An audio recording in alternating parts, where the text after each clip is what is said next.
Great. Good morning, everyone. I'm Tracy McKibben. I'm the chair of the Finance Committee of the New York Power Authority and the New York State Canal Corporation. I'd like to welcome my fellow committee members, Chairman John Canal, Dennis Traynor, and Michael Balboni. I'd also like to welcome the New York Power Authority and Canal Corporation staff who's joined us today. This meeting has been duly noticed as required by the Open Meetings Law, and I now call this meeting to order. The committee members have had a chance to look at the agenda. I've asked if there are any amendments that they would like to have made to the agenda. If no amendments, I'd ask for a motion to adopt the agenda. So moved. Can I get a second? Second. Okay. With no further discussion, all in favor, say aye. Aye. Any opposed? Great. The agenda has been adopted. I'd like to now invite John Canale, the VP Strategic Supply, to present the first item on the agenda.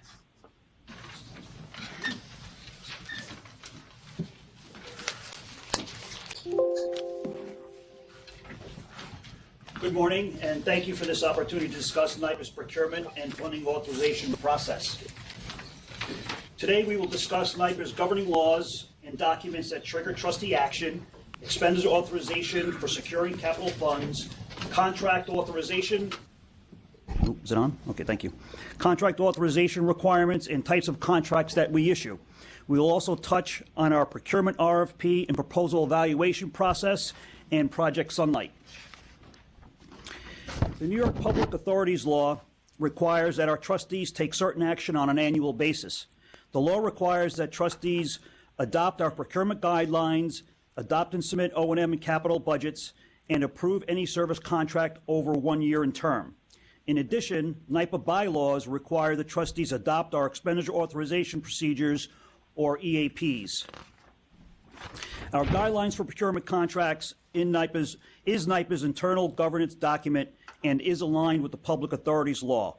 SSM and legal perform a thorough review each year of any changes in New York State law, and we amend our guidelines as appropriate. Our EAPs are also reviewed annually by SSM and legal, as it is important to keep our EAPs aligned with our organizational structure. In order to secure capital funds for a project greater than $1.5 million in value, a SEER, or Capital Expenditure Authorization Request, must be completed and approved. The SEER must include a detailed business case and an estimate of all project or program costs. Trustee approval of a SEER will be requested when the total cost exceeds $6 million. The annual budget is inclusive of all anticipated O&M and capital expenditures. The main types of contracts that NYPA issues are transactional, standalone purchase orders, and value-type contracts.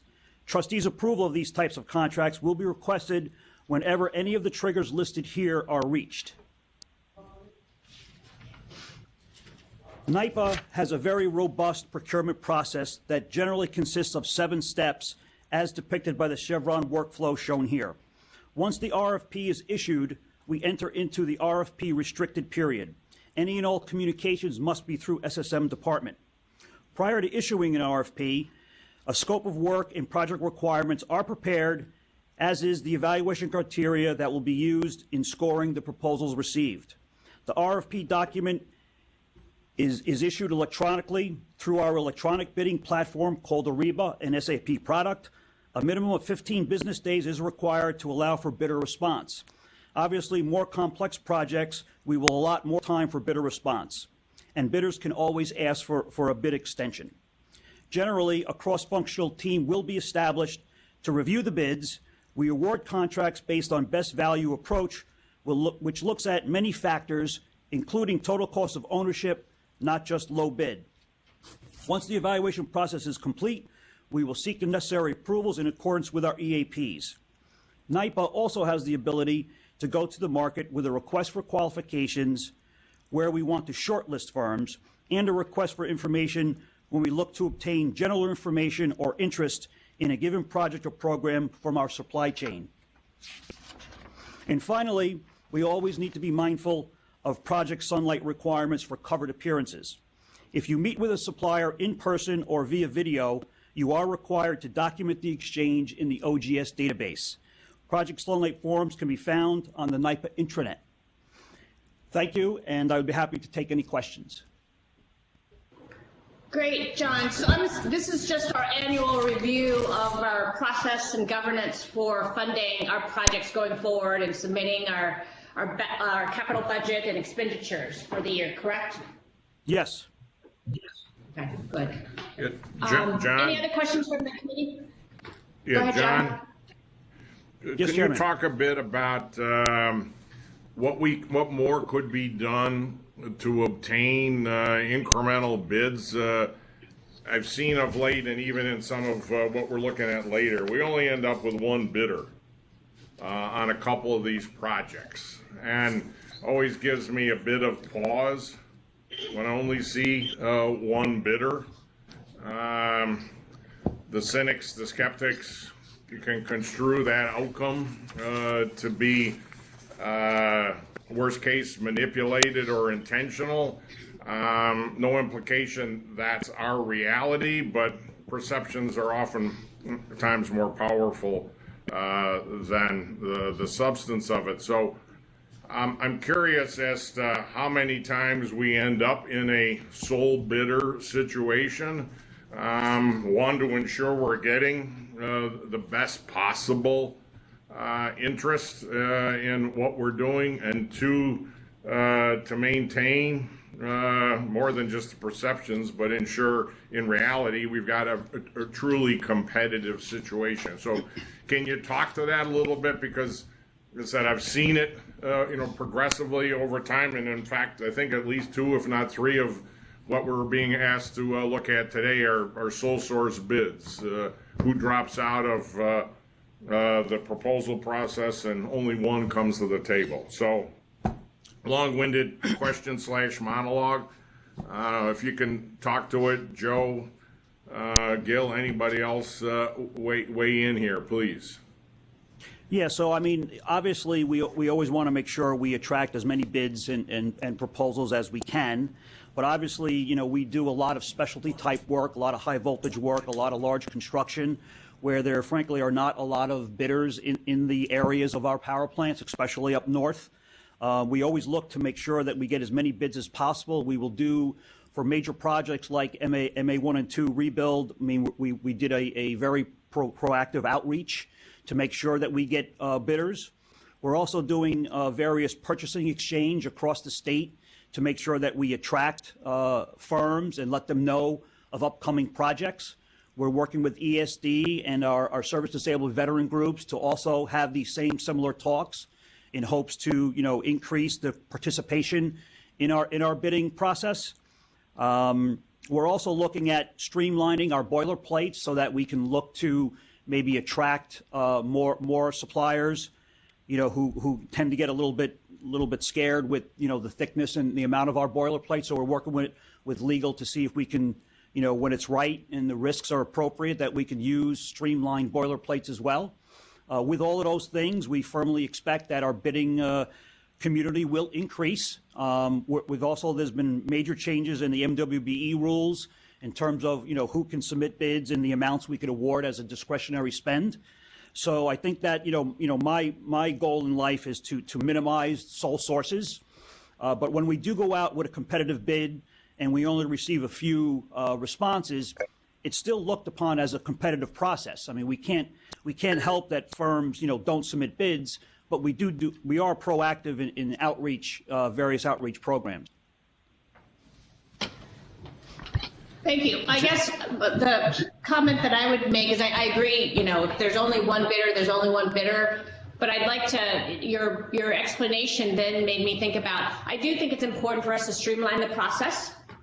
Because what we want are people who can actually do the job, not sort of endure, get through an endurance contest, and making sure that what we're asking is directly related to the job that they're going to be doing. And this should be also connected to our motivation around, encouraging, minority suppliers and bidders, and encouraging, with minorities and women, more diversity around our suppliers. And so additional efforts to outreach and socialize these opportunities, I think, is something we should probably think about. And maybe you've already started to do that, but I do think it will be important to make sure that you're reaching out to not just the traditional channels that you've used over the years, but looking at other channels to have this dual effect of encouraging more participation by suppliers who may not have traditionally participated in NIPA opportunities. Yes, we could not agree more. And also keep in mind, too, that we're also adding like local goals to some of our large contracts so that we kind of force some of the larger suppliers, make sure that they do business locally in the region they're doing the work. So all of this should have a very positive impact. And of course, when we do wind up with only one bid, we will reach out to the suppliers that we issued the RFP to, or whoever has downloaded the RFP event, and discuss in terms of why they didn't bid it, and we will put that information in the evaluation award memo. And playing off that a bit, John, I'd be interested, not just for our benefit, but for internal use, to do a little bit of come up with a little bit of analytics on how many sole source projects there are. More importantly, what's the nature and type of those? And as you've just alluded, are there certain genres, niche work, et cetera, where we could be doing something to reach out to others to try to further stimulate competition? We can only benefit from competition. Right. Worst case, if someone knows they've got us, and they control the process effectively because there is no competition, we're not serving our customer interests well. The flip side is, perceptions could be that we're falling on the wrong side of that. So either way, to me, it's incumbent on us to stimulate competition. So I'd love to see some analytics on how much sole source work we end up doing, and dollar amount. My guess is it could be fairly substantial, maybe a number of awards. It's not, but in dollar amount it is, and what more we could do to create competition, or otherwise, figure out how we could have a win-win situation here. So, right, John, yeah, it's Joe Kessler. That's not a problem. We could provide you those analytics and give you a view. Generally, I would estimate, I don't have an exact number, but we're probably somewhere around less than 10% in terms of the number of sole sources and single sources we issue. They're generally for relatively small dollar amounts. Remember, we also have the New York State Comptroller requirement that if we have a single source over $1 million, we're seeking additional approval, so we try to stay out of that realm if we can. And also, we do, suppliers, they never have us over a barrel, okay, because we have a lot of experience in the work that we're doing. And our folks that are teeing up this work, like say in project management, they do fair cost estimates as well. So if the estimate comes in from one supplier and it's not in line with our fair cost estimate, we will not proceed, or we will negotiate better pricing. Well, 2 out of the 3, Joe, that you're asking us to act on today were sole source bids. Mm-hmm. One's for $7 million and one's for $20 million. So it's that type. That's what catches my eye and attention. We don't need to dwell on it. And I'm not implying anything other than best practices, but it begs a question, and it isn't. I haven't just seen it here. I mean, it's been there, and I get it from a practical standpoint, but there ought to be a better way that, as I said, we can affect a win-win. Yeah, and I think you're right to say that the analytics that we can put behind this will probably give you a little more comforting feeling. I think John hit all the salient points that I would have made. I think what happens is there's a little bit of a disproportionate view of the larger contracts that come, because they have to come to the board, right? Yep. So you see those, and in those cases, as John said, we've experienced where there's limited number of people capable of doing that kind of work. If it's a large transformer, if it's a turbine wheel, where 20 years, not 20 years ago, maybe 40 years ago, but certainly when they were building the plants, we had probably a lot more competition to do those kinds of things. As a matter of fact, a lot of it was done locally with large manufacturing. So now we have to go internationally. That adds a new risk in trying to figure out where we can get different things, whether it's from China or the Ukraine or wherever it is. We've had suppliers in all those locations over the years. So I think what you're seeing is it's kind of like disproportionate view of it, because most of the things that you guys are seeing at the board level are the large contracts for large assets that there are a limited number of manufacturers for. But that creates perception. Right, so I'm just trying to manage perception here as well. Right. Okay, Yeah, sorry, Tracy. exactly. That's If I okay. could No, just- that's a good point. Go ahead, Gil. Oh, if I could just ask one thing, one other item I'd ask John Canale and Joe Kessler and the team is we should benchmark and compare pre-qualified companies that usually bid to this type of work with the other utilities here, especially in New York State and in the Northeast region, just to make sure that we have a comprehensive lists of vendors and suppliers and service providers that do similar work for other utilities in New York State and in the Northeast region. So we're going to continue to do that, and hopefully that will expand our reach and capacity for potential bidders. That's a very important point, Gil, because I think if we go out and find who could do the work, then we should ask ourselves why they're not bidding on our work. So very good point. Yeah. Just Any one other question. questions or comments? Go ahead. Yes, Michael. Tracy, do we, is the primary contract vehicle that the authority uses an RFP versus a request for qualifications? Do we use that as well under the procurement law? Yes.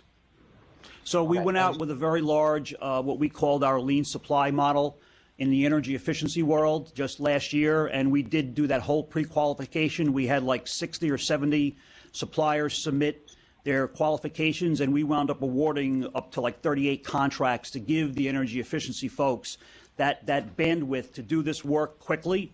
And we firmly expect to work with our ops folks this year and do a similar type lean supply approach, which will do exactly what Gil had mentioned. So when you take that information, what trend are we seeing in the vendor community as it relates to these specialized energy projects? Is the number expanding? Is it retracting? What's happening trend-wise? So I think with the outreach that we're doing, I think it's not going down. It's increasing a little bit, but what we're seeing more than anything is we're seeing firms team up and submit proposals as a joint effort, because not all these folks have the specialty, skills to do the work. So we're seeing a lot of joint ventures now, which is good. Thank you. Great. Any other questions or comments? Great. All set, thank I you. will say, John, your point about like you started with 60 and it went down to 38. That's a field what I think you can go back and explore more possibilities, making sure that they are feeling engaged and that we're streamlining our process and not having people withdraw from participating because our process isn't one that draws out people who can actually do the job as opposed to all these other areas. So Agreed. any other comments? I thought I heard someone else had a question or comment. No? Okay, great. Thank you, John. Hey, thank you. No motion is necessary for this. I'd like to now invite Trish Lombardi, VP of Project Management, to present the next 3 items on the agenda around utility operations.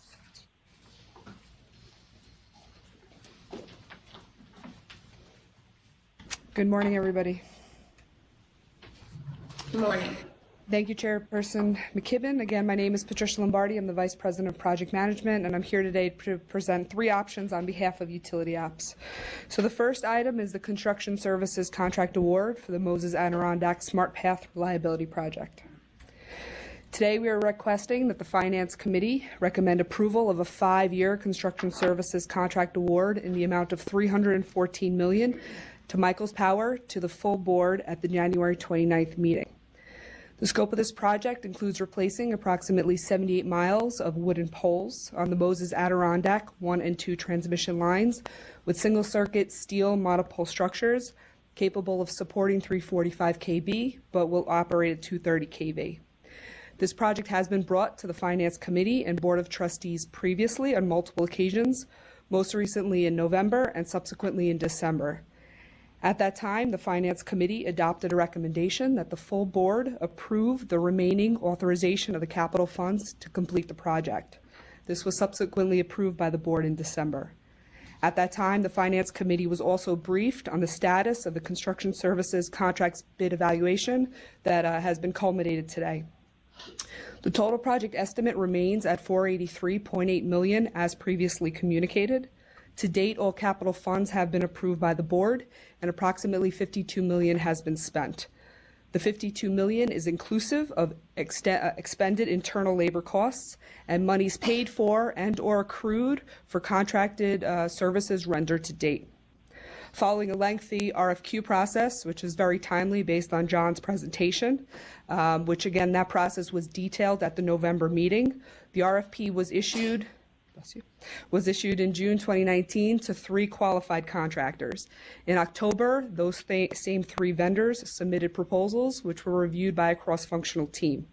Among other criteria, the proposals were reviewed based on cost, technical and commercial requirements, MWBE and SDVOB participation, as well as relevant work experience and safety record. Following an extensive evaluation process, the committee recommends award to Michaels Power in the amount of $294 million, with an additional $20 million for managing scope and schedule change risks over the 5-year period, bringing the total authorization request to $314 million. In accordance with the authority's policies and procedures, a limited notice to proceed in the amount of $6 million was issued in December to Michaels to mobilize resources and equipment and allow for the procurement of long lead materials to keep the project on schedule. At this time, construction is anticipated to start in the March-April timeframe. Thank you. I'll now take any questions on this item. Trish, talk to us a little bit. When I look at the 3 bids here, the low bid is literally 40%, 50, the next 2 bids are 40% and 50% higher. And given that we're talking about a $300 million bid, the other 2 bids, as you note here, are upwards of almost $500 million. So there's significant spread between these 3 bids. And then kudos to you guys, you negotiated a $20 million haircut on what's already a significantly lower bid. Talk to me about how and why someone can do the same work for that much less, or why the other 2 bidders were so significantly higher, but these are still all deemed to be equivalent bids. I don't say that to challenge your conclusion. I just ask that educationally, because the other 2 guys either really missed the mark, or the winning bidders, certainly very aggressive with their approach. So can you just give us a little bit of color and context there without disclosing the undisclosables? Sure, absolutely. I think your reaction is the same one we had when we opened the numbers, for sure. Obviously, it's a big spread there. I think just a couple of key points, like you said, without divulging too much detail about the evaluation, I would point out is that Michaels Power, all 3 of the qualified contractors are big, heavy construction vendors, very highly regarded in this space. Michaels is, I would say, maybe unique in that pool, in that they have been around for a very long time. They're extensive experience in civil and geotechnical construction. They possess a lot of the experience needed for this job internal to Michaels. So let's say the team that they had to put together with other subcontractors and sub-vendors was a bit smaller than the joint ventures or tri-ventures that the other teams had to put forth to complete the same job. So I think there's a bit of efficiency and a lower amount of overhead that Michaels was able to put forth. And again, without divulging too much of the technical details, each vendor did put forth a unique approach to executing the job. And Michaels really did put forth the most unique approach and the most efficient way to do the job. Some others built in additional risk factors. So we really landed in a place with Michaels where we felt comfortable that there still is risk shared. With this large contract, there's really no way to get around that. But we did felt like we landed in a good place, that the risk that we were able to retain and the risk we were able to push onto Michaels was where we wanted to be. And the $20 million that we're asking for really has been quantified on our end where we do see some of that risk. Rock is always a concern. You're talking about 78 miles of a very geographically diverse area, so there's definitely some surprises that we know we're going to find, but I think we've positioned ourselves in the best place possible to protect us against that and have contingency plans. And I think just to point back to the other part, again, if you look at the names, some teams have had to put a very large team together, so bringing in other subs certainly would increase the cost of a proposal. In terms of the creative approach, your words are, my paraphrasing your words. If the phrase, I don't know if this is a not to exceed contract. I mean, what is our risk if their innovative, creative approach isn't as effective as they anticipated? Is that a shared risk? Is that their risk? Is that our risk? You said the 20 million is your quantification of what you think that exposure is, but where does it primarily fall by terms of the contract? Who's bearing the brunt of any misfire here if their innovative approaches other than as productive as anticipated? Sure. So majority of this contract is lump sum, and we've negotiated that in such a way so that we've placed where we feel the biggest areas of risk are on Michaels, but there are certain portions of the contract that are unit price. And again, that's where we do feel, we can quantify the low end and the high end, and that was part of the, I'd say, additional negotiation that you saw there at the end with Michaels that brought us down to 294.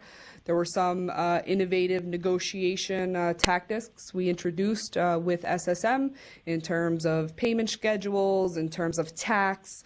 There were other things that we introduced to bring that cost down. But again, back to your question about the risk, the lump sum items is where we really focused the heaviest risk to be placed on Michaels, but it's I think a risk we both understand, and it's specifically quantified in the contract how that risk is defined. All right, thank you very much. Appreciate all of that commentary, very helpful and informative. And tying it back to the earlier conversation, it's great to see multiple bidders on such a large project. So well done in cultivating that interest. Thanks very much. Sure, and I would remind, it is in the material, we did have 15 original respondents to the RFQ, and there was a very long process to whittle that down to 6, and then ultimately 3 that we really focused our efforts on, and we felt 3 was the right number because it is a very large contract. So I think that's where we really wanted to be able to focus our efforts to make sure we got a good quality product in the end. Great, Trish. Only comment I'd make is I do think it will be important to use some of this creativity and innovation in approaching this in other contracts. As you described, what they proposed to us was something that obviously stood out from the other bidders, and so making sure that we're giving companies the opportunity to do that in other spaces, I think, will also help diversify the supply that we have. So very good work. Absolutely. Thank you. Any other questions? Great. The next one? Sure. The second item I have today is for the Transmission Life Extension and Modernization Program, specifically the Central Region Tower Painting Project. Today we're requesting that the Finance Committee recommend approval of a 4-year construction services contract award in the amount of $20.2 million to Public Utilities Maintenance to the Board of Trustees at the January 29th meeting.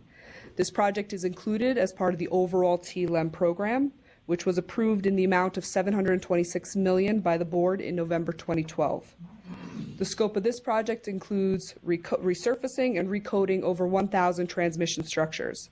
This is really a continuation of tower painting efforts across the state. To date, we have completed work in the northern region, and painting is ongoing in the western region, all under separate contracts. Payments associated with this project will be made from the authority's operating fund and is included in the 4-year budget and 2020 to 2023 financial plan that was approved by the board in December. A request for proposal for construction services was issued in August, and one proposal was received in October. And I just want to add a note here, just to couple with what John said, because this is one of the examples where we did receive one bid. It was publicly noticed. There was an outreach done.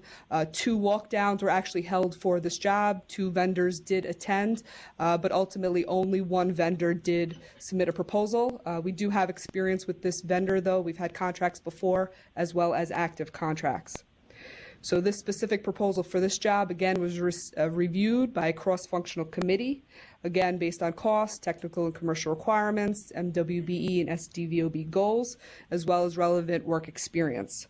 Following the evaluation process, the committee does recommend award to PUM in the amount of $20.2 million.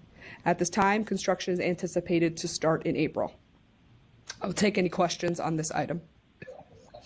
Trish, this is just a disbursement of a previously approved expenditure, correct? This is just Sure, the so latest this- tranche. Correct. So the TLM program, that 726, is really broken down into capital projects and O&M projects. So this O&M does fall under that bucket of 726, but it is in the O&M, it's in the operating fund. So, but it does fall underneath that overall umbrella of what TLM was envisioned and planned, back in 2012. If I may, just generally speaking, if you repaint a tower every year, I seem to recall this from an infrastructure discussion I've had years ago, then that type of maintenance is one of the principal reasons why you can have an incredibly long useful life of a tower infrastructure. Is that still true? I would say yes. All right, we've finished painting up in the northern region. We're ongoing in the western. Now we're tackling the central region. And after we finish this, really, this completes the major tower painting program across the state. And instead of making it kind of a maintenance program where we do a couple of towers a year, we've put a really focused effort in place to tackle what is a large number of towers in a short period of time, so that we're able to see 20, 30, 40 years of life before we would start to tackle another type of maintenance program. Great, thank you. I think we should have like an adopt a tower program, and you could paint them your college colors. You could sponsor a tower, and we could you engage the broader population in that. I'll write it down. Yeah, exactly. Get the family out on a weekend and you paint a tower, that kind of thing. I'm all set. Sorry. Great. Any other questions? Great. Trish, I think one last item for you, St. Lawrence. One last item. Thank you. So again, the final item here is the capital expenditure authorization and construction services contract award for the St. Lawrence FDR Power Project, hatch cover deck routing and surface rehab project. Today, we're requesting that the Finance Committee approve capital expenditures in the amount of $9.3 million and a 3-year construction services contract award, in the amount of $7.4 million to Paris Excavating to the full Board of Trustees at the January 29th meeting. Scope of this project includes resurfacing and grouting of the 16 concrete hatch cover decks and 2 ice sluice gate deck blocks at St. Lawrence. 8 deck blocks have been completed to date, and the remaining 10 are anticipated to be completed by 2022. Total project estimate is $15 million. To date, $5.7 has been approved, so the current request of $9.3 will authorize the balance of funds to complete the project. To date, $5.4 million has been spent, and again, this is inclusive of internal labor, as well as anything paid for or accrued for services rendered to date by external entities. For this contract, an RFP was issued in October 2019, and one proposal was received in the same month. Again, the proposal was received by a cross-functional committee for the same criteria I've mentioned on the earlier 2. Following the evaluation process, the committee does recommend awarding to Paris in the amount of $7.4 million for this project. At this time, construction is anticipated to start in March or April of this year. So thank you. I'll take any questions on this item. Great. Any questions from the committee? No, I'm happy to move that we recommend adoption of all 3 proposals. So moved. A second. With the motion, okay. Motion taken, seconded. All in favor? Any other discussion? There being none, all in favor, say aye. Aye. Aye. Any opposed? Great, motion carries. Thank you, Trish. Thank you, everyone. Right. At this time, I'd like to invite Adam Barsky, EVP and Chief Financial Officer, to present the next two items on our agenda around financial operations. Sure. Good morning, Tracy and trustees and other members of staff. The proposed hedging program is to address risks associated with certain energy contracts that contain price terms that are linked to non-energy commodities. So these would be commodities other than energy capacity, renewable energy, or other attributes related to NYPA's generation transmission assets. But the program would minimize impact on cash flow due to volatility of the non-energy commodity prices that occur. So this is really to try to mitigate risk and volatility and get some more certainty around financial projections. This policy would delegate to this finance committee to review and recommend the policy. The board would approve the policy and any future changes. The CEO or the CFO would have to approve each transaction, and middle office, back office, and front office would have delegated specific duties that ensure that there's proper segregation of controls in place. Finance staff will report regularly to the Executive Risk Management Committee and annually to the Finance Committee and the board. As I mentioned, all the major controls will be in place, and the limitations around this policy will be that it cannot be done for any speculative purposes, and no term of any hedge contract can be greater than 4 years, and for the program itself cannot be greater than $100 million. Counterparties must be approved in advance under existing credit review policies, and all counterparties must have approved ISDAs in place as well, and additional procedures and controls will be developed as the program is implemented. Other than that, if there's any other questions on this, we think this is a good way to mitigate risk and ensure that there's more certainty around our budget and the revenue projections as we look to do things of this nature in other areas of the authority. But we feel that this one is appropriate for these non-energy related commodities. This is an extension and expansion of Yes. our existing hedging program. That's correct. Right, just Correct. to better enable you to manage the balance sheet exposure and The risk. cash flow risk, basically. Right. Yep. On the counterparty side, we don't talk specifically, just references as approved by the risk team and all the rest of that. That's exactly in terms right, of their credit rating, standing on their ability to fulfill. But we haven't had any issues on the counterparty side with any of our hedging initiatives over the last few No. years. No. Okay. And if we do a hedging transaction, we would seek to get 3 bids from approved counterparties to make sure we're getting the best execution possible. Okay.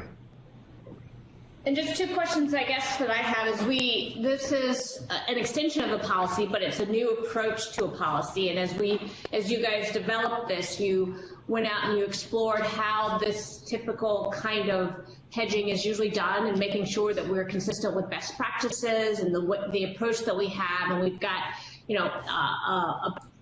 set up the ability to evaluate this regularly, making sure that we've got the right kind of mitigation strategy and approach to what we're doing. Because this is, while it's an extension of a policy, it's a new muscle that we're trying to exercise. So you're comfortable that our approach is one that's consistent with, industry when they've had to deal with these non-energy commodities. Right. Yes, that's It's not right. unique to us. No, it's not unique to us.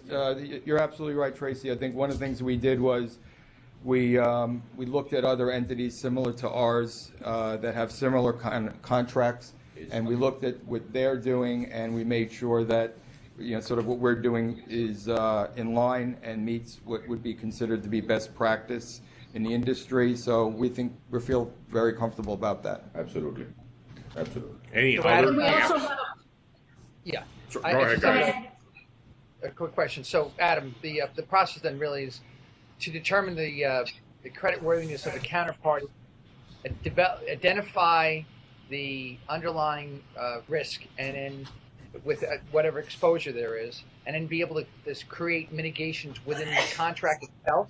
Is that the approach? In other words, when you enter into these projects, once you've developed that approach, you then put in the contract itself an escape hatch if in fact the commodity prices tank, or you try to mitigate that type of a risk. What is the actual procedure in the contracts as a result of the hedging? Well, so the hedging is just sort of outside of the contract process itself. In the contract, if the prices are linked to non-energy commodities, there may be a cap as to how high our price could go if the commodity price changes, and it could be a floor, and it could be a wide range within the contract, which creates that exposure or that opportunity for volatility, in the price that we would be receiving. So what we would do is, once the contract's in place, we would be looking at how we view the market, what the forward curves are, and whether or not we perceive there to be risk that goes beyond our sort of risk appetite, and make a decision about, how much we would like to minimize in terms of risk and hedge to lock in a price that we think is reasonable, meets our projections. And right now, to get this program up and running, we anticipate just if we do apply it and do implement it, it'll be for 1 year, and then by the end of that year, it'll coincide with our planning process for the next year, and we'll have a good idea as to how it worked. And we'll come back to you and give you an update as to how it performed and whether or not it performed up to what we had originally expected. What I would add, Michael, given your commentary there isn't an escape hatch for us in the contract. So this covers the exposure. This is intended to address the exposure we would have, given that we can't build those escape hatches in. So the contract can't be, we don't want it to be unduly beneficial for the customer at our expense. So this covers any downside exposure for us. So is there, and on a look back, Subhagya, is there any other meaningful gaps in our hedging program? I mean, this fills a gap that you guys have identified. I think that's terrific. Are there other gaps in the program? And look back, is it working as intended, or any other holes to plug, for lack of a better phrase? No, we are, the current hedging policy was only around energy commodities. Yep. So some of these contracts, as we are going to sign more and more of these contracts, now we're expanding the scope of the policy to include those. And like Adam said, we have talked to different Hydro-Quebec, other companies, industry, yep. And Alcoa even in this case, and then just make sure that what the process we adopt is actually corresponds to the best practice. And like Adam said, we were going to have multiple counterparties to to decide the best one. And not to imply it doesn't exist, but as I think about, Sarah's World is the type of work we're doing, further expands, and there's more diversity, better formalize the process. I mean, it's to us, not to you, that better formalize the process to ensure we evaluate is there incremental risk and exposure that isn't otherwise covered by the program that we have in place, and do we need to fill a hole on the front end rather than plug the leak on the back end? So we do have a robust risk management process for energy efficiency in our other contracts. We do review the credit worthiness of those counterparties. Right. Okay. In our program. All right. Mr. Chairman, So just sort of related to that, one of the things that I wanted to make sure that we were considering, and I assume that this is figured in, and it's good that we're going to look back at this after a year and see how we exercise this program. My guess is you've figured in some very conservative triggers, because this is, again, a part of the business as we continue to expand areas that we're operating in and exploring to advance our strategy. This is the sort of non-energy exposure that we see taking place within our portfolio. So my guess, I'm hoping what you've done is you've put in, Adam, some very conservative triggers that, once you see them, then this policy goes into effect, and that we will then, evaluate annually, both the terms, how the policy is working, as well as the approach to our counterparty risk. And sort of the second part of the question, sorry to be so long, is as we look at the counterparty, will we evaluate sort of the credit ratings of those counterparties? Have you developed the timing of when we're going to come back and look at that? Who we're exposed to? Are they also working in other areas? Is there a process that's being put in place for us to evaluate this non-energy portion of our portfolio risk?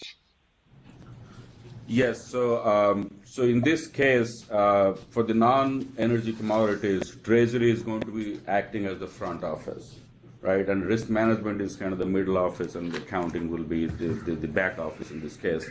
So yeah, I mean, we are looking into this. Once we get the approval to go ahead, we'll be looking at all the potential counterparties, and we have a framework that will look at the creditworthiness, and then we'll finalize the best counterparty for our purpose. Yeah, and we are looking at, Tracy, all of our credit exposures around the authority in various areas, and make sure that those are aggregated and these are reviewed, so they're just not done in a silo, so we understand how we may have more exposure to one counterparty in different areas of the authority. And we do have a review process, which we are certainly enhancing now as well, and making sure that there's monitoring in place, not just on credit ratings, but things like credit default swap spreads, to see if there's anything in the market that indicates there's an issue with counterparty. Everybody has to have an approved ISDA in place in order to do transaction. And if there is an exposure created by movements in a swap contract, the two counterparties of the transaction would have to post collateral to make sure that there's no credit risk associated given a movement in some of the contracts. So all of these would ensure that we're not taking on any exposure than we would otherwise want to. Great. Okay. Any other questions? Again, I'm happy to move adoption of. We're not done yet. Actually, before the motion, I think there's one other item. I think we're going to take them together. So Adam's got one other item, and then we'll have a motion for both of those. Right. So we can move the slide to the next item. So this is an annual authorization. We come back to the board for. At this time of the year, this is a release of funds in support of the Residential Consumer Discount Program. If you recall, 2011, the governor signed into law Recharge New York Power Program, which basically replaced the old Power for Jobs program and had different provisions in it to ensure that there was various residential customers were made whole. I think the discount program started at $100 million, and it works its way down. Since 2017, it's stayed at $30 million. And what this does is requires a release from the board the funds necessary to fund these discount programs. And as you recall, when we do the release for funds, we have to ensure and report to the board that the release of these funds in anticipation of would not violate the board's policy of 2 times debt service coverage ratio, which we are certifying would be maintained after this release. So this is just normal function that we do every year with the board to ensure that we can release the funds to be used for the discount program. Do we do a look back on the outcomes of this program? Is there? Yes, Mr. Chairman, this is Keith. We actually obtain reports from the investor-owned utilities on the impacts of the delivery discounts on the customers that receive them. Well, we figure out a time to come back to us as a board to look at that. I think it would be good for us to look at where we think, how this has benefited. We set up, sort of the goal or the mission of this program. It'd be a good time to go back and look and see how effective it is. and if there are any, changes that we'd recommend to it. So. Absolutely, we have those figures ready for you. And it'd be good, just as a matter of protocol and rhythm, bring the look back results when you ask for the next appropriation. So again, creating some context, similar to other discussions. Here's the program. Here are the results and outcomes. Here's what's working. Here's why we want to ask for another 30 million. So, but you're assuring us that it's working and it's an appropriate and prudent return on our investment, quote unquote. Right, Keith? Yes, Mr. Chairman, we could certainly go over the impacts in detail to further clarify that. Okay. And this is consistent with our being very conservative about our financial makeup, that, we're not risking our standing or rating or any additional credit risk with this program. So that's important. That's correct. Any other questions? That's correct, Adam? Yeah, thanks. Yep. Any other questions, comments? With that, I'd entertain a motion for these two items that Adam has presented to us on the financial operations. So moved. Second. Second, great. Motion seconded. All in favor, say aye. Aye. Any opposed? If no further discussion, the motion carries. Thank you, Adam. Sarah Salati, our AVP Chief Commercial Officer, will present the next three items around our commercial operations for today. Good morning. Happy Friday. Morning. I don't know what day it is. But it's Friday. That being said, before I introduce these three items, I just wanted to share three things. First is I think this is a strong example of our Voice of Customer program and our ability to listen to the needs and pain points of our customers and bring forward customer-driven products and services.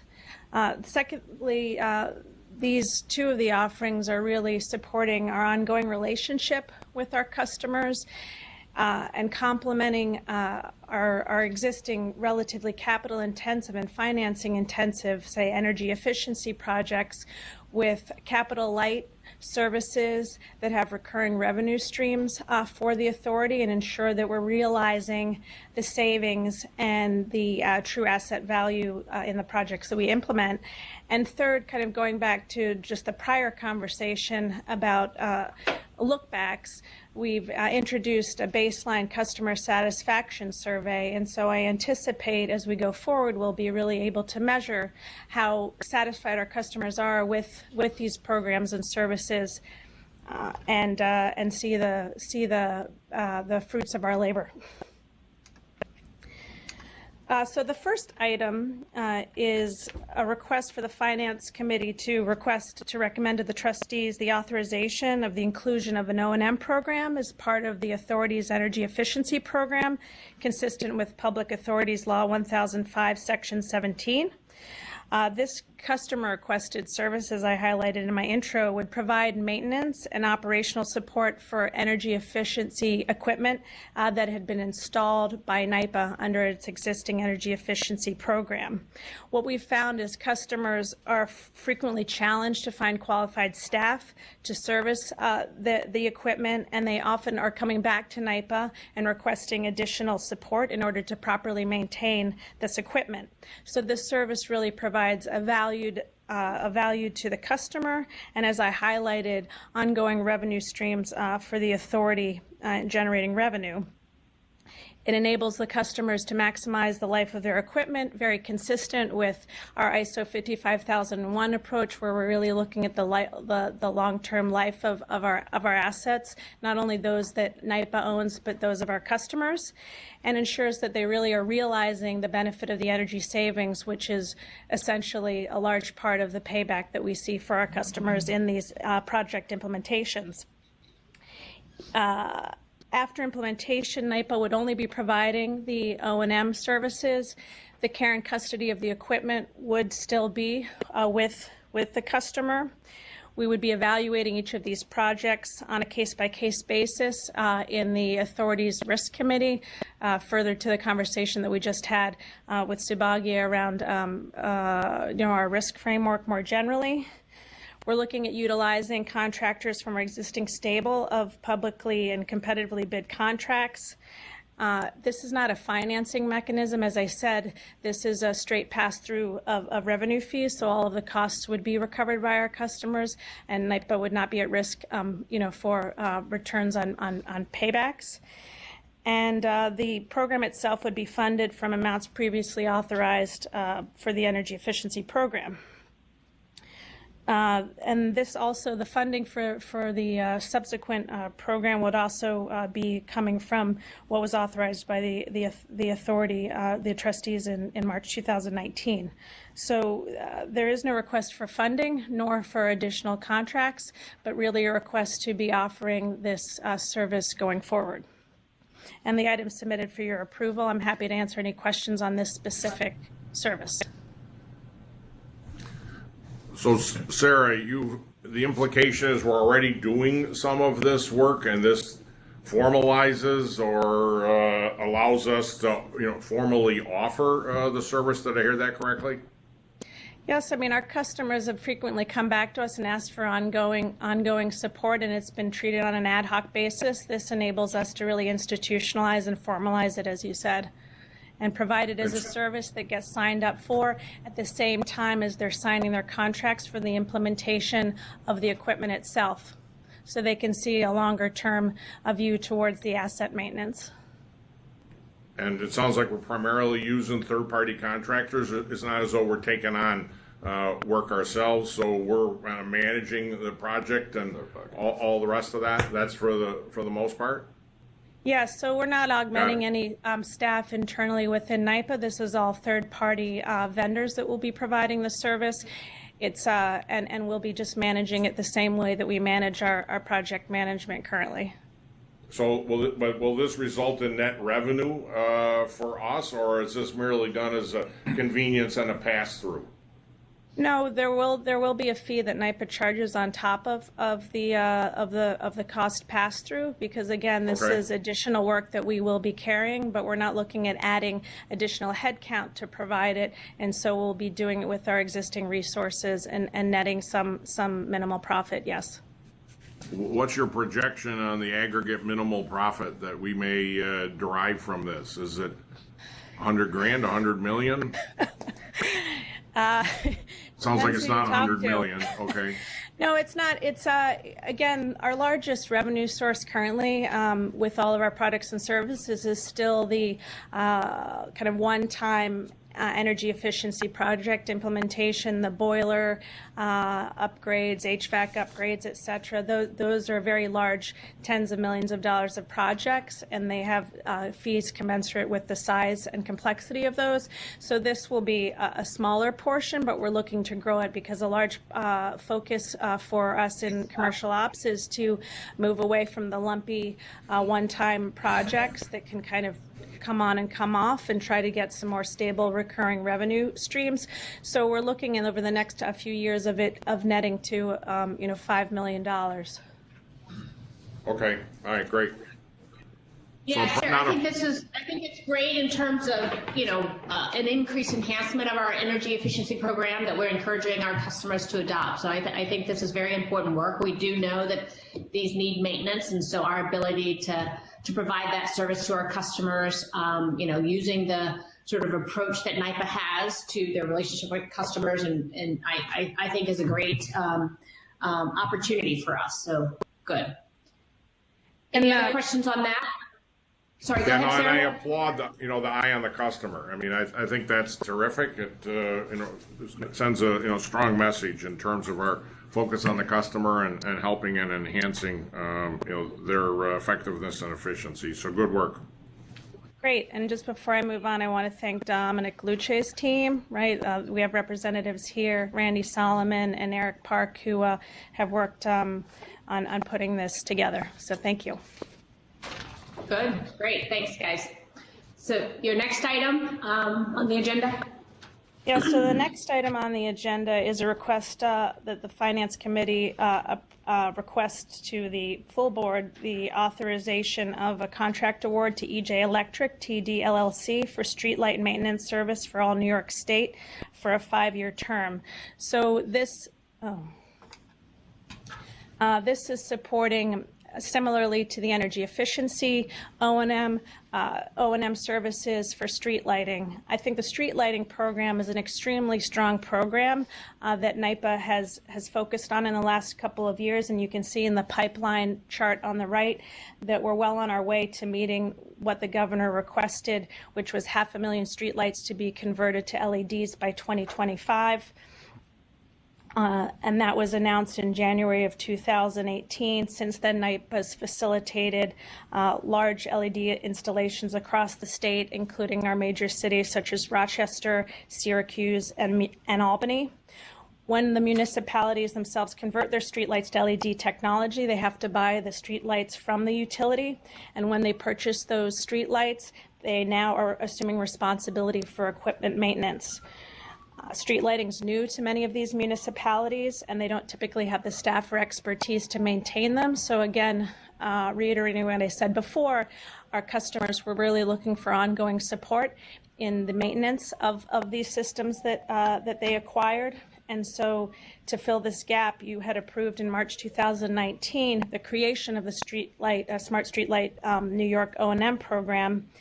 And this has enabled us to enter into maintenance agreements with the public entities for which we provided our prior service. In June 2019, NYPA issued an RFP to solicit contractors statewide, again in an effort to get as many contractors and vendors as possible into the mix. We divided the state into 10 regions. As you can see again on the lower left of the slide here, the work that we're doing for street lighting is across the state and not located in any specific region. We reached out proactively to 21 suppliers that spanned the state. We received proposals from 3 suppliers: Northline Utilities, Canal Electric, and EJ Electric T&D. And EJ Electric was deemed the most qualified. It met NYPA's MWBE requirements. It provided a bulk discount to receive the award for the entire state, and those savings will ultimately be passed to our customers. And so based on the evaluation of these proposals, the reference checks, and the evaluation scores, the authority staff recommends the award of the contract to EJ Electric T&D LLC. And I would highlight, too, that just, again, going back to the prior conversation that we had, we're consistently issuing RFIs and RFPs for contractors on an essentially annual basis. This is not the first and last time that we're going to be issuing it for street lighting, particularly as this business line and service offering grows. We'll be going out to our customer base, or not our customer base, but the vendors, to try to attract additional vendors. However, again, E&J has a very strong coverage of the state. It's a specialty area that they have. And again, going back to the discussion with Trish, they provided a substantial discount compared to the other bidders. And so both their technical qualifications as well as the commercial terms was extremely attractive. And it also enables us to manage this internally within NYPA, where we only have a few people focused on street lighting as a core team, to better administer and manage the projects across the state. Happy to answer any questions. Trish, one question I have is, we looked at this. This is a 5-year term, right? And so is that typically the time that we usually want to look at as opposed to a shorter term? I get it that this is a specialty of theirs, but if we want to, street lighting seems to be an area where it would be easy enough to, if we want to get more suppliers and vendors involved in relationships with NYPA, could be one of those. I mean, I don't want to insult anyone, but I don't know about the technical skills necessary to be able to do this work. Doesn't seem that high. So is the 5-year term, is that typically what we want for our contracts as opposed to shorter periods, so that we can encourage more supplier participation and diversity? Right. So for our energy efficiency contractors, the term that we requested from the trustees and that was approved was also a 5-year term back last year. It is a kind of standard term that we have, but again, that does not preclude us from going out and issuing additional RFPs to add to the vendor pool, and that's something I think you'll end up seeing at the next meeting when we talk about contractors for implementation of electric vehicle charging. We had a stable of contractors, and as the industry is moving faster and more companies are getting into it, we issued an RFP to augment the vendor pool that we had. So it's not, again, precluding it, and we have a standard review and an attempt in conjunction with SSM to ensure that we have a robust pool to draw from at any given time. One editorial on, Sarah, your commentary as to why you're proposing one versus multiple players, one statewide versus some combination of local, regional players. I certainly follow all of that, and it makes good business sense.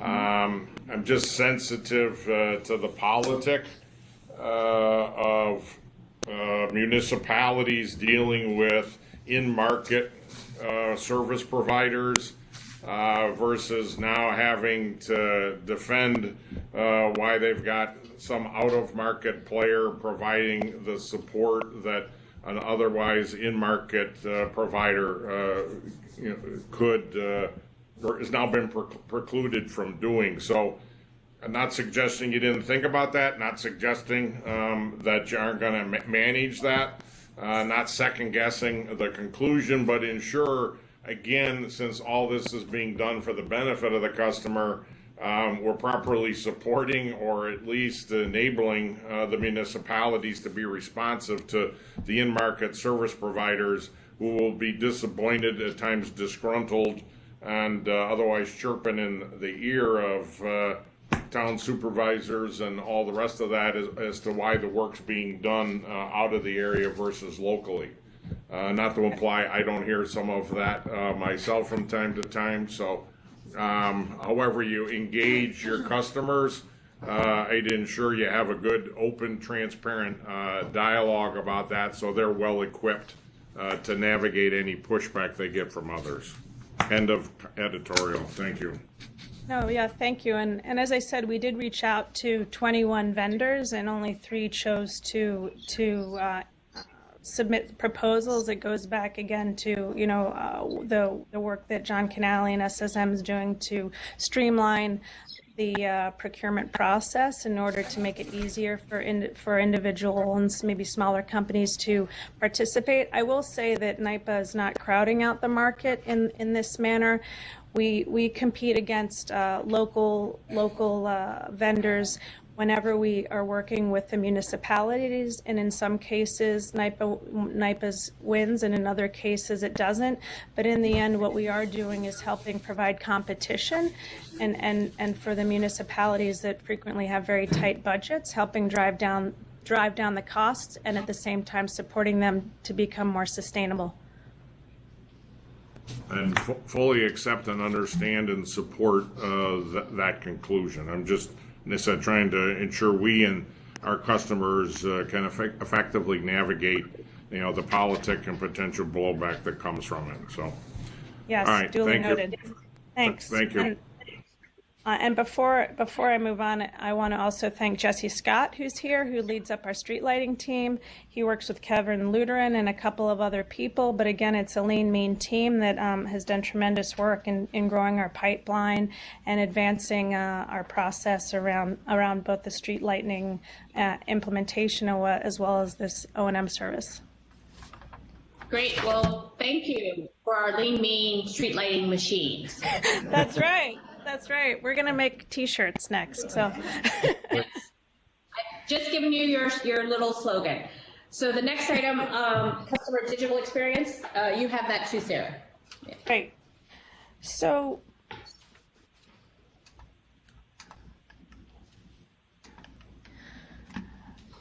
So again, in listening to our customers and what their needs are, there's an expectation that when they come to work, they have the same ease and access to information and simplicity and ability to customize what they see and what they do every day as they do in their personal lives with any app on their mobile phone. So as a result of hearing our customers, we launched the Customer Digital Experience Program 2 years ago, and you can see here that it's broader than even what I'm asking approval for in terms of funding. It includes a voice of customer program. As I mentioned, we established a customer satisfaction score baseline and working with J.D. Powers over the last year, and look forward to sharing the results of that and really being able to manage our customer satisfaction scores and build upon them at a level of granularity that moves beyond anecdotal feedback. So we will come back to you on that. That's the Voice of Customer program. We've also have the Account Center, which is a large part of what I'm requesting funding for today, as well as our customer relationship management system or platform, which also is taking some tender, loving care, and we're looking to kind of transform and elevate it to the next level to support our servicing of our customers. So this next item, the committee members are requested to recommend to the trustees additional capital funding of $10.2 million for the CDEX program. We'll continue to prioritize their needs, and we anticipate returning to the trustees for additional funding of up to about $20 million through 2022. This program is delivered through an agile approach, and as a result, it will be delivering working software on a rolling basis, enables us to pivot and determine which applications will best meet the needs of our customers as we continue to talk to them in the Voice of the Customer program. Initial funding was approved by the President and CEO in 2019 of $5.7 million. And with that funding, CDEX has launched the first online customer portal.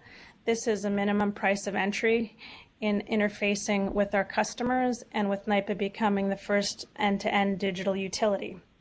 The funding that was approved previously supported analysis and data cleansing and initial work on the customer relationship management platform.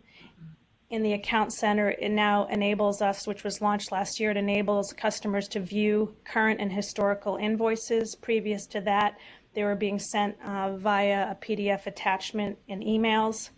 It enables our customers now functionally to pay their bills online, which was a big request of theirs.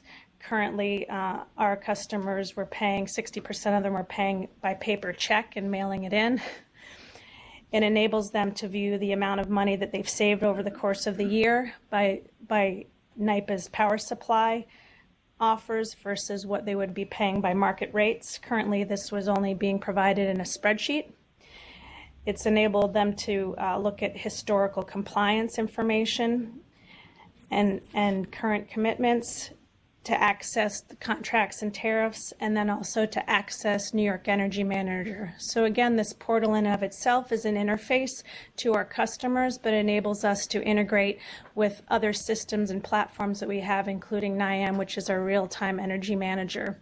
A large part of the work that was done in 2019 was really on enterprise architecture and the kind of the guts behind it in terms of system integration. And the 2020 funding will allow us to really enhance what were the initial MVPs going forward. So other initiatives that we're anticipating to fund with the money that we're requesting in 2020 is digitizing our compliance process for economic development customers, enabling all of our customers to get an overview of all of the energy projects that they're doing with NYPA, supporting the development of Carbon Dashboard, which is extremely important as we look to the Climate Leadership and Community Protection Act, where we're looking at our Vision 2030 strategy, where we're looking at reducing greenhouse gases across our customer base, supporting further enhancement and transformation of our customer relationship platform to ensure that we're using it to the best of its ability and serving our customers better, and then also being able to manage contracts better in the system. As I said before, the benefits of this work will be measured in the CSAT scores and the Voice of Customer program, as well as employee satisfaction and the operational efficiencies and hopefully revenues that will come from being able to better interface with our customers in the digital realm. It's estimated that the 2020 work will increase operational efficiencies of about $500,000 on a run rate basis. So this item is submitted for your approval, and I'd be happy to answer any questions. Great, thanks, Sarah.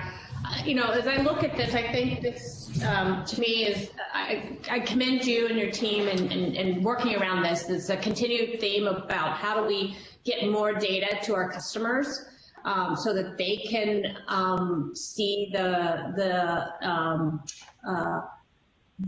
importance and productiveness of the programs they're participating in with NYPA, as well as data to us, so that we can make sure that we're best serving our customers and offering them, more efficient opportunities to increase their cleaner energy use. So very good work. It's all around, the importance of data and making sure that we're providing that in a way that helps our customers as well as help ourselves be better able to provide services to our customers. So any other questions from the committee?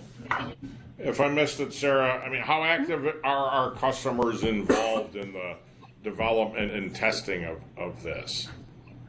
Very involved. They were involved, and here you'll see on the slide the interface and the landing page of the customer portal. They were involved in the UX, UI beta testing, the colors, user experience and user interface.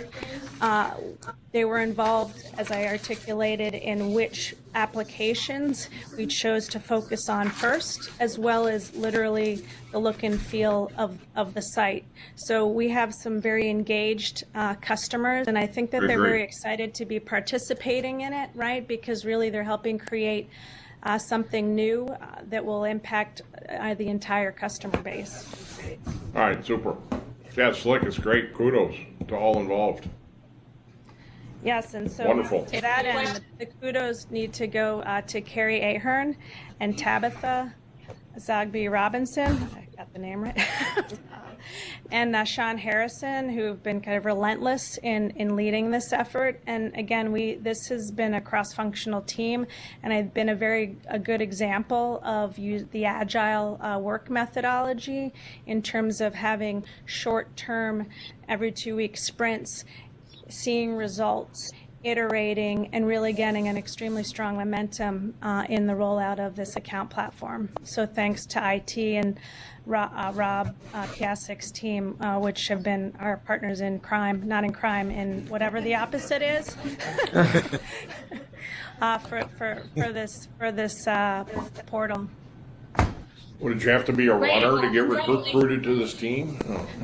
Exactly. I don't know. Carrie, you a runner? Yeah, she is, actually. I seem to recall that. See? So, yes, the answer is yes. All you runners running your sprints. All right, I'm happy to. Are we taking Sarah's all at once here again, or what? We are. So there are 3 commercial operation items, moved. and we'll take them all together. Can I get a second? Second. All in favor? Aye. Aye. Any opposed? Great, motion carried. Thank you, Sarah, and to your team. The next item on our agenda that we're obviously running a little late. Eves, you've got the next item on the Canal Corporation. Eves is our SVP, Strategy and Corporate Development.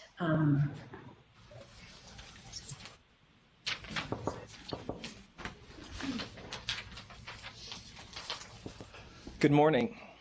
Good morning, Chairman of the Board, Chairwoman of the Finance Committee, trustees, the public, my fellow members of the EMC, and the presenters. Stretching from Albany to Buffalo, it is arguable that no infrastructure project over the last 2 centuries is more responsible for New York's rise as a state and New York City's rise as a global capital than the Erie Canal. Today, we are asking for the Finance Committee to recommend to the Board of Trustees 2 items. First, authorize an investment of $300 million over 5 years for the Reimagine the Canals initiative.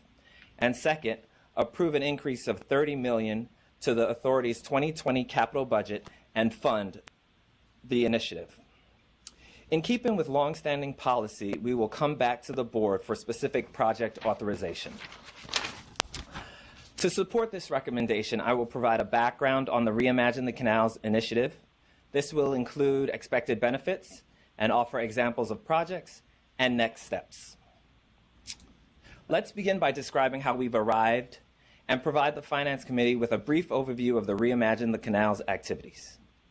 As you know, NYPA assumed responsibility for the management of New York State Canal System in 2017. Shortly after the turnover of control, the authority launched our Reimagine the Canals competition. The competition was designed to take a 200-year-old asset and consider the next 100 years could look like for this iconic asset. As we have discussed previously, there was an enthusiastic response globally from the authority, receiving over 145 applications from 9 countries. In October of 2018, the authority announced 2 competition winners. As an outgrowth of the competition, Governor Cuomo formed a task force to focus on such issues as potential uses for the canal, evaluate how the canal system can support economic development, and identify ideas to enhance the recreation and tourism related to the canal system. These ideas were innovative and varied, explicitly recognizing and understanding as to the great importance and continuing relevance of the New York Canal System. From ecologic restoration to economic regeneration, to agricultural irrigation to flood mitigation, the task force studied a wide array of challenges and opportunities facing the canal system. To build on the task force finding, Governor Cuomo, in his 2020 State of the State address, recommended that the NYPA Board of Directors approve a $300 million investment over the next 5 years. The benefits of the canal communities, the people of New York, the environment, NYPA, our employees are numerous. The plan is to reimagine the Erie Canal by creating more recreational activities along the canal, boosting tourism, mitigating flooding, enhancing irrigation and recreational fishing, and restoring wetlands. Our employees are working very hard to operate and maintain this enormous 500-mile asset. This is an opportunity to work with our beloved canal communities and develop ideas to make them even better. Our plan is to invest $100 million in economic development, funding the adaptive reuse of infrastructure in communities along the canal. Also to invest $65 million in solutions to help prevent ice jams and related flooding. And then allocate the remaining $135 million to enhance irrigation and fishing, as well as pursue ideas recommended by the task force and other projects. Within the $100 million for economic development, initial $25 million will be allocated for 5 projects. The first, the Brockport Loop, a project in Monroe County, will connect SUNY College at Brockport to the Empire State Trail and the village of Brockport through the transformation of the canal guard gate into a pedestrian bridge and overlook. With supporting funds and grants from the Ralph Wilson Foundation of $2 million. Celebrating iconic infrastructure is an interactive illumination of the canal's movable dams. Initially in the Mohawk River Valley, which will celebrate the canal's heritage and its history as an engineering marvel. The third, a new whitewater destination at the north end of the Cayuga Lake near Seneca Falls, will rely on existing water control infrastructure to construct an active water sports course adjacent to the Montezuma National Wildlife Refuge to increase ecotourism and sports visitors to the region. The fourth project, the winner of the Reimagine Canals competition, a canal-side pocket neighborhood, will be developed by the Madison County in central New York at a former industrial property. The historic Guy Park Manor at the Mohawk River in Amsterdam will be reborn as a hospitality destination and a pedestrian bridge constructed across the already existing canal. These investments are designed to achieve the following much desired results: grow regional tourism, reduce flooding in the canal communities, improve irrigation for upstate farmers, expand fishing opportunities, and restore wetlands. While the valued members of the Canal Corporation team will continue to operate and maintain the canal infrastructure, the Reimagine the Canals initiative's next steps will include mobilizing a team, a new unit within NYPA to lead the innovation forward, continuing public outreach. We will continue collecting and categorizing great ideas, and we will continue with feasibility, planning, and the design of projects. We are excited about this new third iteration of the Erie Canal, and I know you are too. We look forward to working with the communities along the waterway to make these ideas come to life and make the canal the best it can be for future generations of New Yorkers and visitors to this great state. Therefore, I request the Finance Committee to recommend to the trustees to authorize an investment of $300 million over 5 years and approve an increase of $30 million to the authority's 2020 capital budget to fund the Reimagine Canals initiative. Thank you for your time. Thanks, Eve. Just a couple of initial questions. I think this work is so important as we look to transform this asset for use over the next 100 years. Can you help me understand, we're approving, we've got the 25 million, which is a tranche of the 100 million around economic development, but we're looking at an overall investment of $300 million.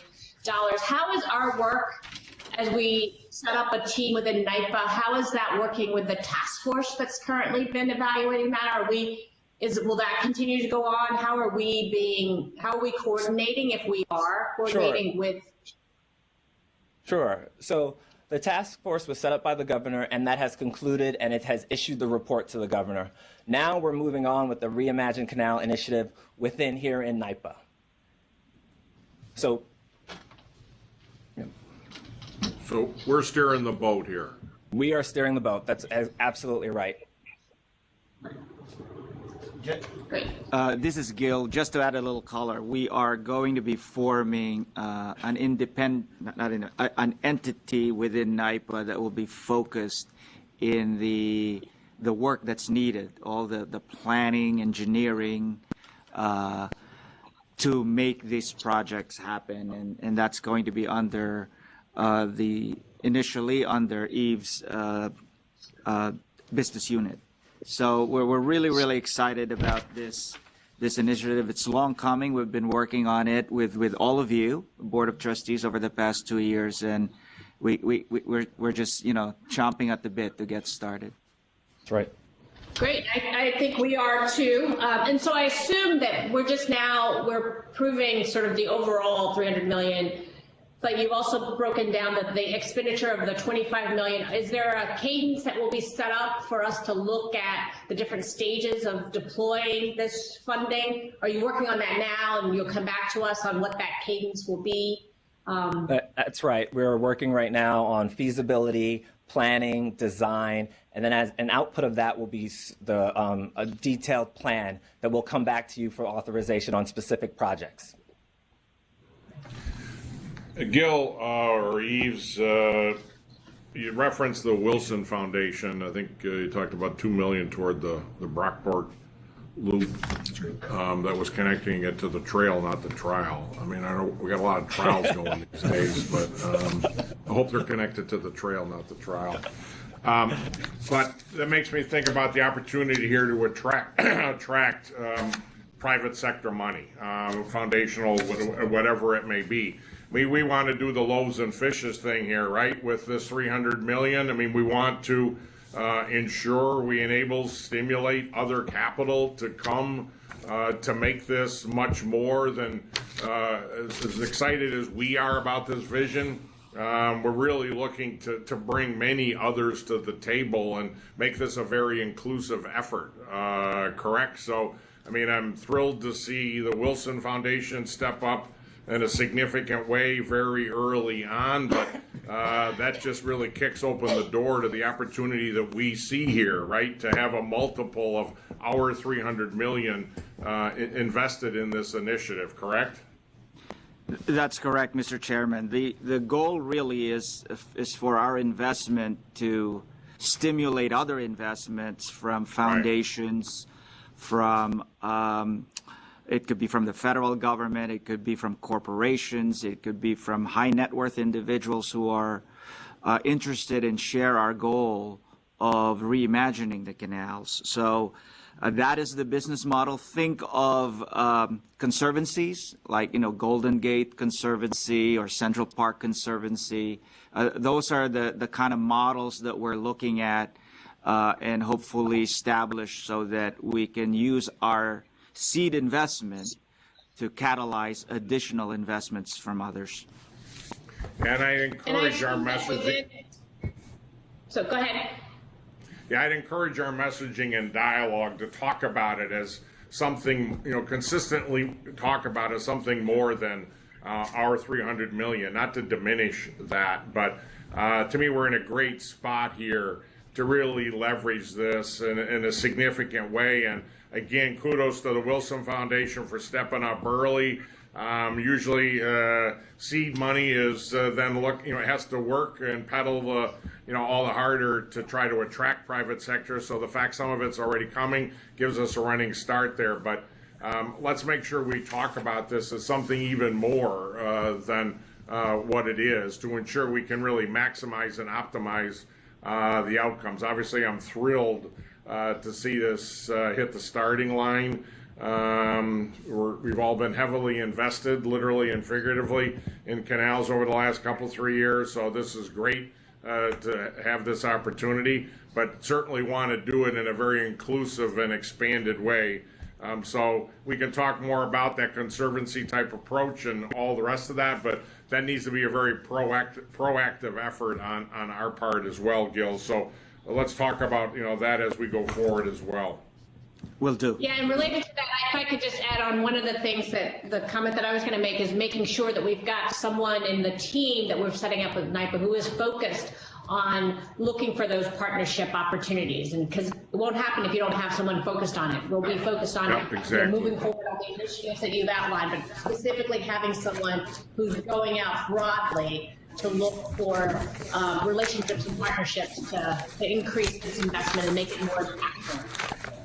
Yeah, and in the spirit of dare to dream, I'd love to turn $300 million into $1 billion or set some multiple of that in terms of what 5-7 years from now we could all look back and take credit for stimulating here in terms of the expanded development, direct and indirect. So that would be the definition of real success. Again, not to minimize the significance of what's included here, but let's really dare to dream and think very big. And as we're talking here, as Stevie, just got to have somebody on the point and a team consistently working that, as well as the execution of this, in addition to keeping the locks open and trimming the trees and vegetation management and everything else that we're otherwise Joe and the team are dealing with on a daily basis. So exciting stuff. Well done, everyone. Again, kudos to all involved internally and externally as well.